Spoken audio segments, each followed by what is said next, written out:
Alright guys, it's Chatterbox Reviews, coming at you guys with my review for The Sinner, Season 2, Episode 2.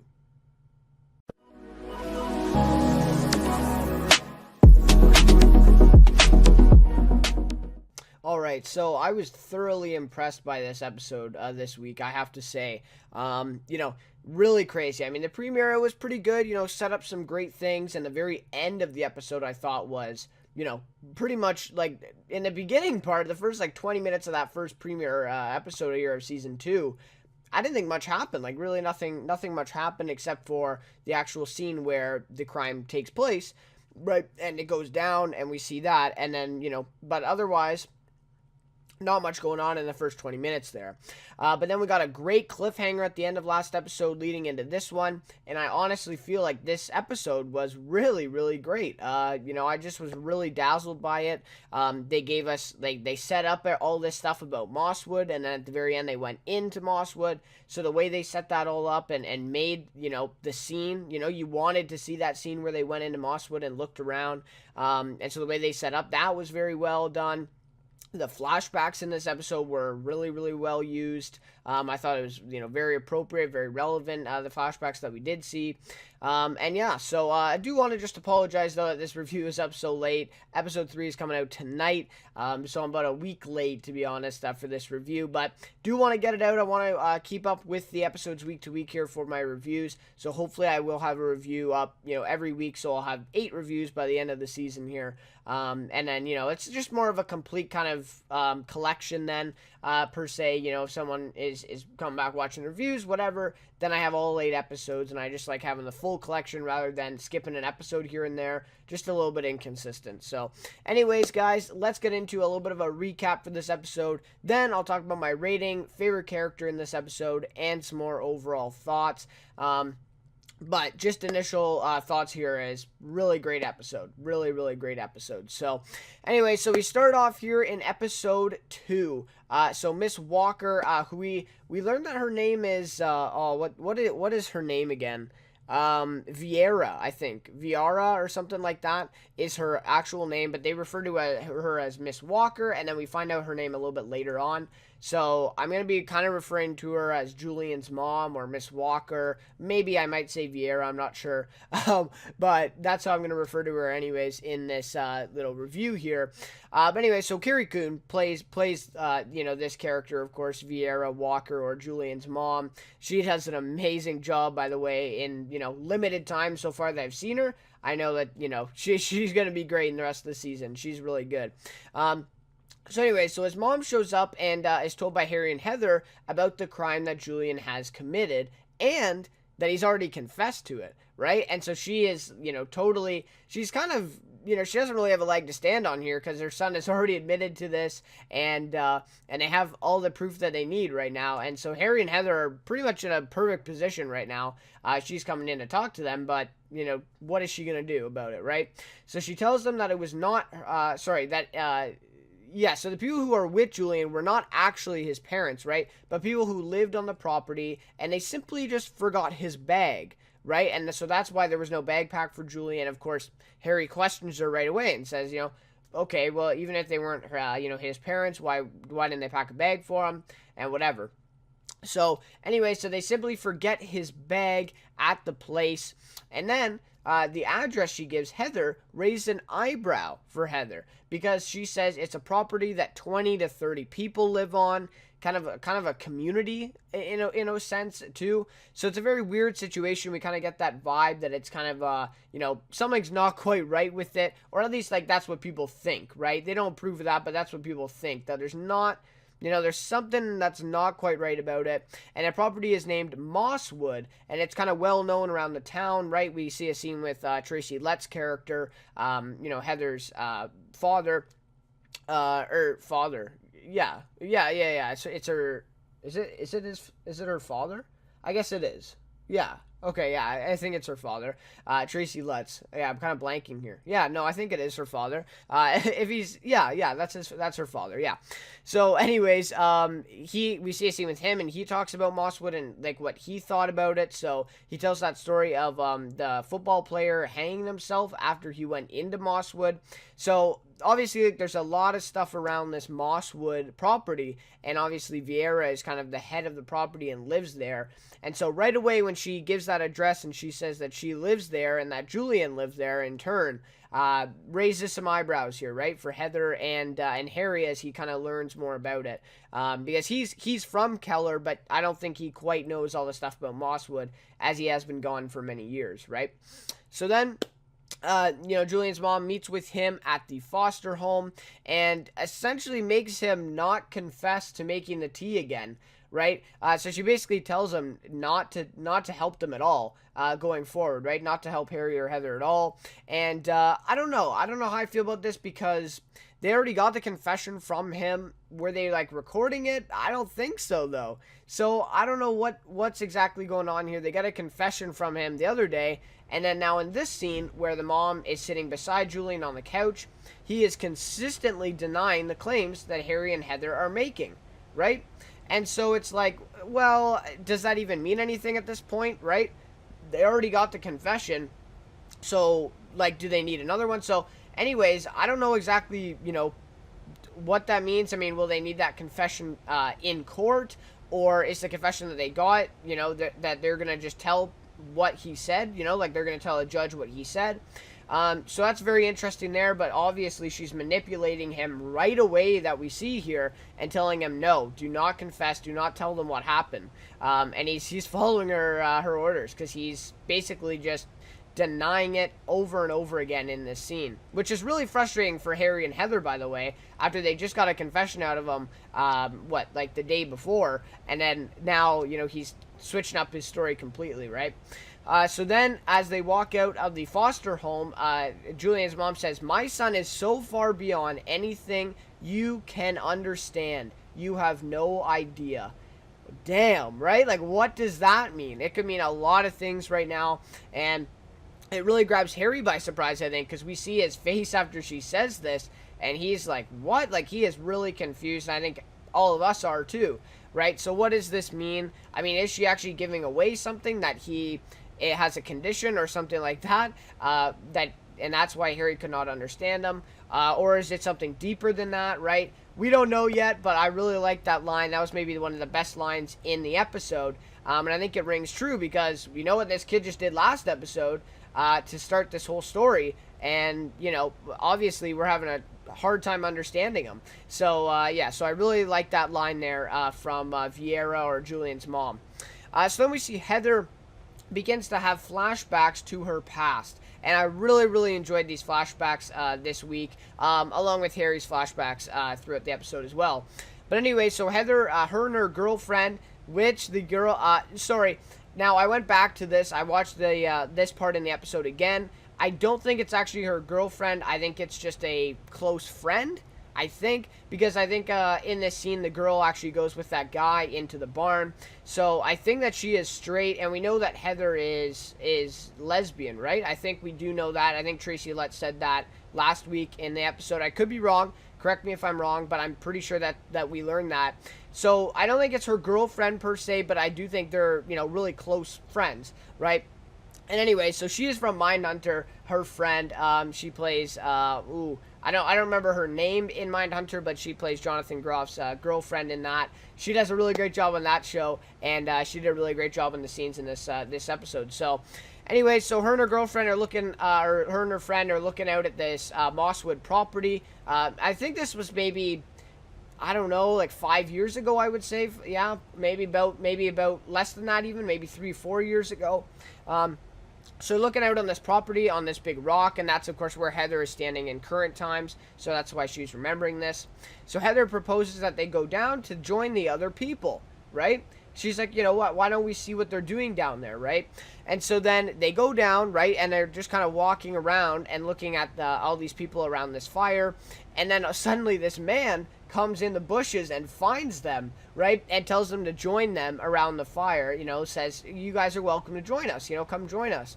And so they go and they follow him, and they sit down at the fire with them. So I really liked how they split up the flashbacks too in the episode. we had episode 7 of The Sinner in season 1, where the whole episode was just flashbacks telling this story. And I really liked in this episode how they went totally the other way, and they only sprinkled these flashbacks in between scenes to kind of piece together this story of Heather's past, right? So that was great. So, of course, then we see a little bit more of that flashback later. So then Julian's mom appears in court and doesn't have the documents to show where Julian goes to school.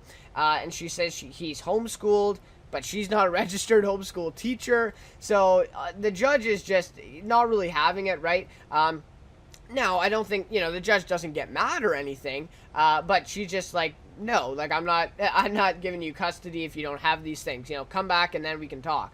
And so she's really frustrated on it. She actually kind of goes on a little bit of a tantrum, I would say, maybe. She's kind of like almost in tears and saying how, this is ridiculous that she can't see her son and stuff like that. And like I said, the judge isn't really having it. Like, she doesn't really care that much. Get the papers and then we'll talk is pretty much the thing. So the judge rules a delay until she gets the documents, right? And so the things just get weirder and weirder with this story, right? Because she says in a court that he's homeschooled, and then the judge, well, you're not a homeschool, like, you're not a registered homeschool teacher, or, you're not a registered homeschool with the government. So this kid is, how is this kid homeschooled? So things are just not making sense here. Things are getting weird, as we expected. And this is just another one of those scenes leading us to believe that for sure. So then we see probably the best scene of the episode in this one. Well, maybe not the best, but it was definitely up there. It was a really great scene. So Harry has a conversation with Julian, and instead of, asking him questions, kind of grilling him about things, Harry decides, he'll let him ask him questions. You know what I mean? So he'll let Julian ask him questions instead, to try and get a little bit more comfortable with him, maybe even develop a bond so that Julian is more comfortable with him than his own mother, right? And I think that's the goal of what Harry is trying to do here. And so as Julian asks him questions, we learn more about Harry's past. And the most important thing here is how it parallels Julian's current situation with living in a foster home, right? So obviously Harry did not kill his parents, in the same, well, they weren't actually his parents, we find out, right? So they weren't Julian's parents, they were caretakers, right? So Harry obviously didn't kill any caretakers or anyone, for that matter, when he was a child, but he starts telling him his story, and we see these flashbacks a little bit of Harry and his mom and that fire. We still don't know the full details of that fire, but we obviously know that his mom started the fire, I think, and so that she was unfit, so that he could, she was an unfit as a mother, right, to raise Harry, and so that's why he was sent to that foster home. And now he was basically in the same predicament that Julian is in now. And so he's really using that to relate to Julian. But I really like it because we're also learning about Harry's past. So I just really, really love the connection here that they're making in this scene and kind of seeing eye to eye. They're kind of on the same level in this scene. So then Julian opens up about the nightmares he's having. We've seen a couple of them already, and describes his last one, right? We saw it earlier in the episode, where it's kind of like a shadowy figure and reaching into basically his stomach, right? And kind of like clawing into his stomach. So really creepy stuff, right? And if you actually, this is kind of a phenomenon. It's the sleep paralysis, pretty much. And so I'm not sure if that's exactly what he's experiencing, but, if you look up sleep paralysis, pretty much exactly what he's experiencing matches that description. So I'm guessing that's what it is, but they haven't, identified that in the show quite yet. So then with this kind of explanation of this dream, Harry convinces the chief, along with Heather, to get a search warrant for Mosswood, right? So he uses this dream that Julian confessed to him, and he uses that along with some other stuff that he kind of adds on to make it even sound better. And so he's able to get this warrant so that Heather and him can go into Mosswood to at least do a search, right? And, see what's up, see what's going on in Mosswood, and they can finally get in and get some more details. So really great scene, though. I really like that, how Julian opened up to him and Harry kind of opened up to him, and we get this really interesting scene where they're kind of connecting. So really great stuff there. So then we see Julian's mom calls Harry the night before and tells him that he won't find anything in Mosswood, right? There's nothing to find. And that she knows who the real monster is. weird scene. And why would she call him? I mean, right? So that was just kind of a weird thing. Like, why would she call him saying that he's not going to find anything? Stuff like that. Like, she's trying to scare him off a little bit. So, I don't know exactly what that whole phone call was. Obviously, she's trying to intimidate him, I would think. And she says, I know who the real monster is. So, I don't know what she meant by that. And that was never revisited in the episode. So, maybe going forward, we'll see what that means. So then we see that Heather and Harry go into Mosswood, finally. And that's what I was saying at the beginning here. Is they set up this whole episode and it was like, okay, they're going into Mosswood, they get this search warrant and whatever. They did a really good job of setting this up so that I was like, couldn't wait for them to actually go into Mosswood and see what's happening. So really great job of doing that. So anyways, then they start searching in Julian's bedroom, and then they find out that it's shared with his mom. So his mom and Julian both sleep in the same room. And she says that no person has their own bedroom in Mosswood, right? And so then they find Julian's packed bag that was forgotten. So maybe Julian's mom was telling the truth there, or maybe they just packed a bag to cover up the story. Who knows, right? But they do find the bag. And then Harry, this was like one of the biggest things of the episode, I think. It was like, oh my God, right? Like one of those moments. And it says, and it's pretty much Harry brings up that Julian's living with this sex offender. And his mom just seems to have no concern. And it's pretty crazy. I mean, you know, because they find out that this guy living in Mosswood has a past, and he's actually on the sex offenders list, right? And the fact that Julian's living in the same building, the same house as this sex offender, and the mom doesn't have any concern. So, and obviously she gives some explanation that he's a changed man, he's not a sex offender anymore. But still, I mean, he's still on that list, right? And basically, Harry said, I mean, that's reason enough to take Julian away from you, right? So that he's not in your custody. Just that, living with this sex offender. So, anyways, that fact right there was like, wow, right? Like, something is not going right here, right?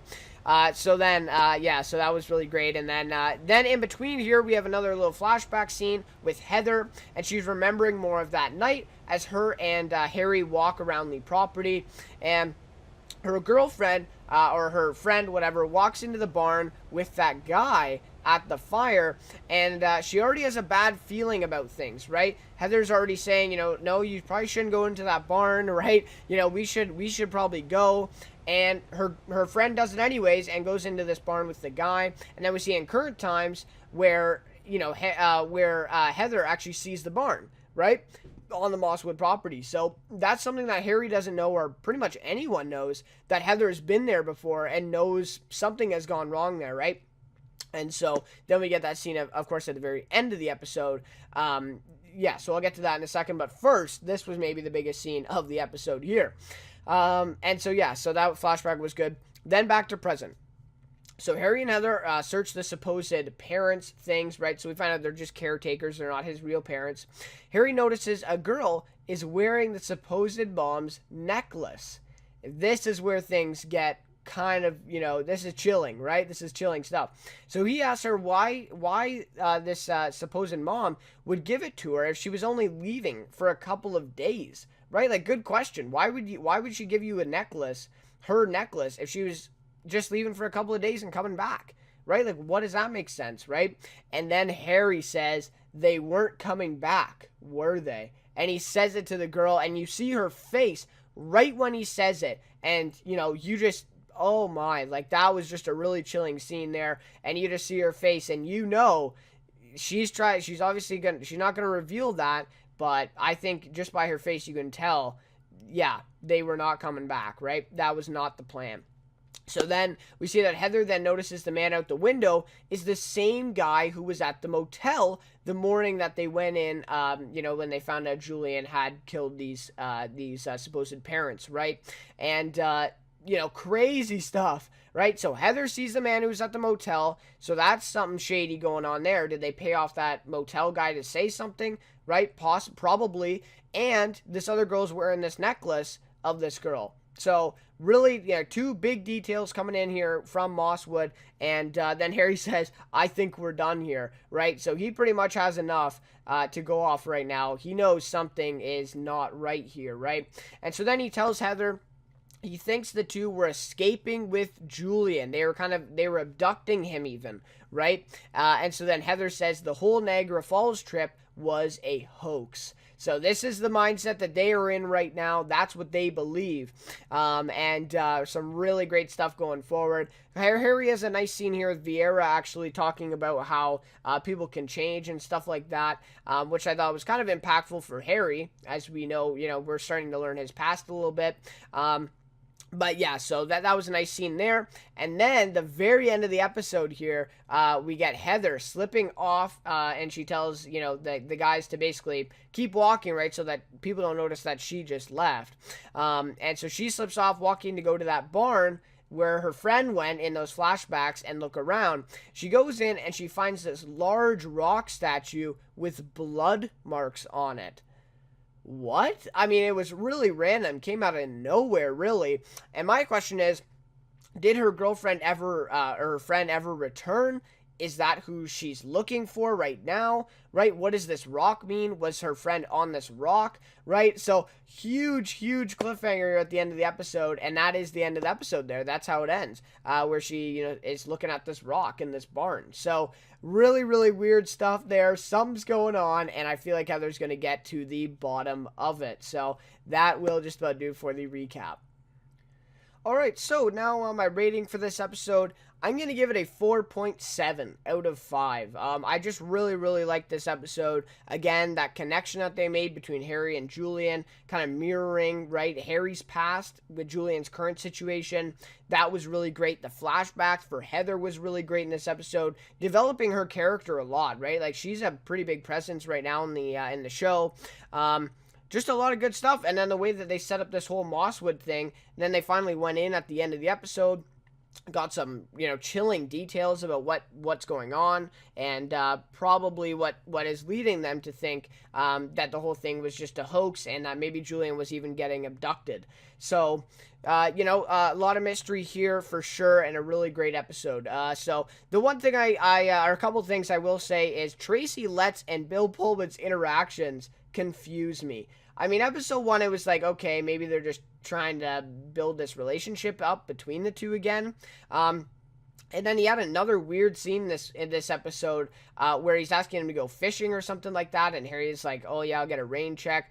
Like, the most awkward scenes. I really don't, they really are confusing me. I'm not sure if it's just for for a break of the story, right? Like, here's a scene with Tracy Letts and Bill Pullman. Now, I will say the actors have some really great chemistry off of each other in the scenes, for sure.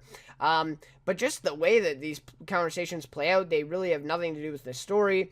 So, I don't know. I think that Tracy Letts' character has a part to play, and I think people are going to be surprised here. I think he has some involvement in what has happened here, and that's why he's kind of acting awkward. Maybe that's why he wants Harry to take a day off for fishing. He doesn't want him to go to Mosswood now. So I think Tracy Letts' character has some to play here, and to kind of underestimate him here at this point, I think is not a good idea, because I think something is going to happen with him. Might be totally wrong, right? He might just be kind of a weird guy, but I really think he has a good part to play coming forward here in the season. So, and then of course great flashback scenes, like I've said before. So yeah, really great stuff here. And Tracy Letts doing a really great job in his role. But keep tuned, right? Stay tuned for it. I think something's gonna happen with him. Favorite character for this one, I'm going to choose Heather Novak, played by Natalie Paul, and she was in The Deuce and Power, 2 shows that I currently watch right now. Well, The Deuce was last fall, but I'm going to be watching season 2 this fall again. She was great in The Deuce, kind of a limited role, but, she did have, quite a bit of screen time towards the end of the season there. And then Power, I think she was in a couple episodes there. Had a big role, but only 2 episodes in the show there. So, she's doing a great job as Heather in this season. I'm not sure how, big of a role she's going to have going forward. I'm not sure if maybe she's going to fade a little bit as Harry kind of progresses more. I'm kind of thinking that, but I'm not totally sure. So, anyways, Natalie Paul, really great actress. She's really doing some great things.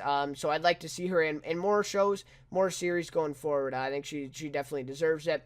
And Heather's character, some really great flashbacks developing her this episode. And, what is she going to do? She just found this rock. What is she going to do with the information? What happened to her friend, right? Is she going to try to track down where her friend is? Maybe her friend never even returned after she went to that barn that night. So, a lot of questions here to be answered for Heather.